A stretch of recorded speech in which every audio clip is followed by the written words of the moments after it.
नमस्कार, आप देख रहे हैं न्यूज स्टेट का डिजिटल प्लेटफॉर्म और आपके साथ मैं हूं प्रीति भारद्वाज। हम बात करने वाले हैं अमेरिका और ईरान के बीच चल रही बातचीत को लेकर। हालांकि बातचीत किसी कगार पर नहीं पहुंची और बातचीत बेनतीजा रही, लेकिन इसके साथ पाकिस्तान का बुरा वक्त शुरू हो चुका है, ये कहना है उपराष्ट्रपति जेडी वेंस का।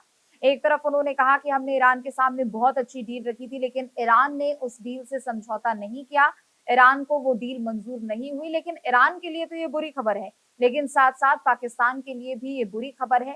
क्यों, कैसे, सब आपको इस वीडियो में बताएंगे। देखिए, युद्ध के 40वें दिन हमने देखा कि युद्ध विराम का ऐलान कर दिया गया। अगले 2 हफ्ते के लिए सीजफायर का ऐलान किया गया। दोनों में से कोई भी देश किसी के ऊपर कुछ भी हमला नहीं करेंगे। हालांकि सीजफायर के ऐलान के बाद सीजफायर को तोड़ा भी गया, ये कहना है ईरान का। चूंकि ईरान ने कहा था कि लेबनान पर अटैक नहीं होना चाहिए, लेकिन इजराइल का और यूएस का कहना था कि सीजफायर का हिस्सा कहीं से भी लेबनान नहीं है, लिहाजा अगर इजराइल उस पर हमला कर रहा है तो उसमें सीज फायर के नियमों को नहीं थोपा जा सकता है।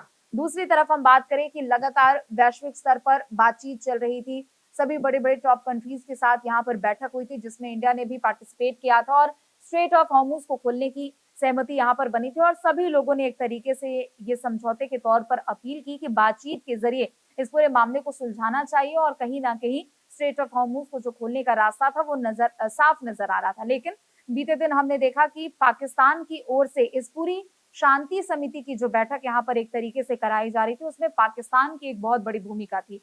मीडिएटर के तौर पर पाकिस्तान यहाँ पर नजर आ रहा था और मध्यस्थता को लेकर पाकिस्तान के भी यहाँ एक तरीके से कहीं ना कहीं पाकिस्तान की तस्वीर क्या कुछ निकलती, इस पर भी विचार किया जा रहा था। लेकिन इस्लामाबाद में बीते दिन जो बैठक हुई और जो 14 घंटे तक जो बातचीत चली है, वो आखिरकार जाकर बेनतीजा साबित हुई है। लेकिन इसी के साथ अगर हम देखें तो अमेरिका और ईरान के बीच की जो बातचीत खत्म हुई है, उससे कहीं ना कहीं टेंशन पाकिस्तान में बढ़ चुकी है।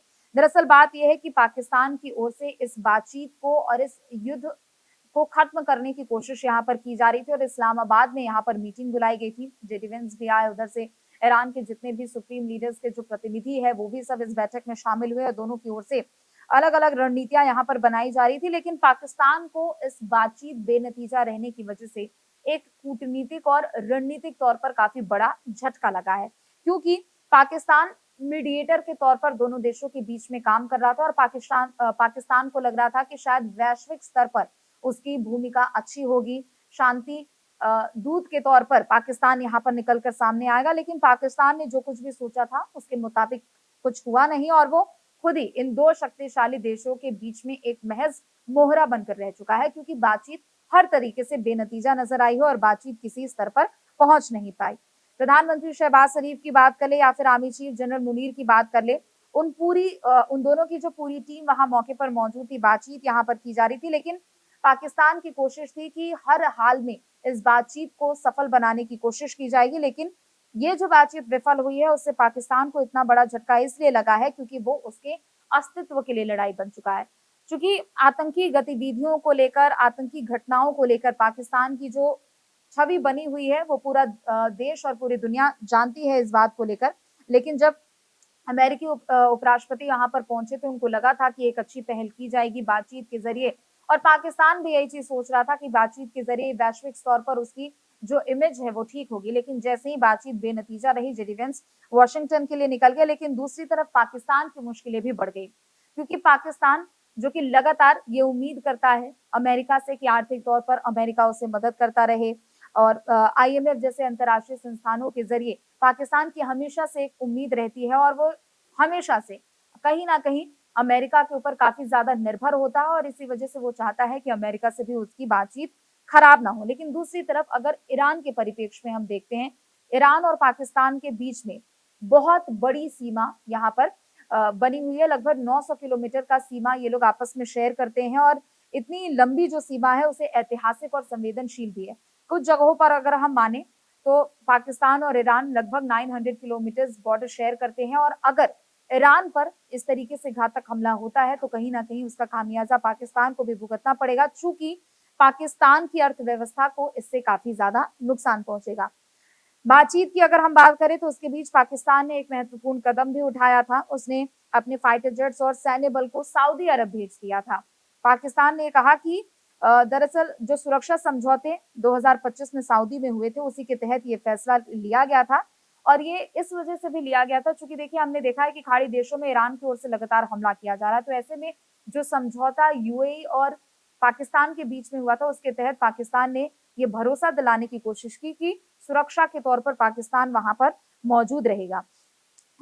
सऊदी अरब पर अगर कोई खतरा मंडराता है तो पाकिस्तान उसकी सुरक्षा के लिए सैन्य सहायता प्रदान करेगा। लेकिन फिलहाल जो है सऊदी अरब अमेरिका का करीबी सहयोगी बना हुआ है और ईरान के साथ उसके तनावपूर्ण संबंध है, तो जाहिर सी बात है कि कहीं ना कहीं ये पाकिस्तान के साथ भी रिलेशंस को रिफ्लेक्ट करता है। लेकिन अगर ये युद्ध की स्थिति बनी हुई रहती है तो पाकिस्तान को न सिर्फ अपनी रक्षाओं की सीमा करनी पड़ेगी बल्कि सऊदी अरब के बचाव में भी उसको सक्रिय भूमिका निभानी पड़ेगी। क्योंकि अगर ईरान पर यूएस की ओर से, इजरायल की ओर से ताबड़तोड़ हमले किए जाते, अभी तक हमने देखा कि जो धार्मिक शहर है वहां पर सबसे ज्यादा हमले किए गए हैं और जो पाकिस्तान से ईरान के बॉर्डर शेयर्स हो रहे हैं वहां पर अगर यूएस और इजरायल की ओर से हमला किया जाता है तो सिर्फ नुकसान ईरान को नहीं होगा बल्कि पाकिस्तान को होगा। दूसरी तरफ सऊदी से चूंकि यहाँ पर सुरक्षा समझौते यहाँ पर किए गए हैं, तो ऐसे में अगर सऊदी पर ईरान की ओर से हमला किया जाता है तो यहाँ पर भी पाकिस्तान को अपनी भूमिका निभानी पड़ेगी। तो अपनी रक्षा तो करनी ही पड़ेगी, अपनी सीमाओं की रक्षा तो करनी पड़ेगी, लेकिन दूसरी तरफ सऊदी की भी रक्षा पाकिस्तान को करनी पड़ेगी। यानी एक तरीके से इन सभी देशों के बीच में पाकिस्तान यहाँ पर फंस चुका है। पाकिस्तान को लग रहा था कि शायद ये जो बातचीत हो रही है और घंटों तक जो मीटिंग चल रही है उसमें सब कुछ ठीक हो जाएगा और पाकिस्तान की जो भूमिका है वो वैश्विक पटल पर एक शांति दूत के तौर पर निकलकर सामने आएगी, जिससे कहीं ना कहीं जिन देशों ने उन पर सैंक्शंस लगाए हैं उससे कहीं ना कहीं उसके व्यापार को, प्रभाव को भी काफी ज्यादा असर पड़ने वाला है। लेकिन बातचीत बेनतीजा हो गई। जेडी वेंस वापस यूएस लौट गए, वॉशिंगटन लौट गए। हालांकि अब देखना होगा कि आने वाले समय में क्या कुछ और चीजें देखने को मिलती है। फिलहाल के लिए बस इतना ही। आप देखते रहे न्यूज स्टेट। नमस्कार। अब से डीडी फ्री डिश की चैनल नंबर 57 पर देखिए न्यूज नेशन।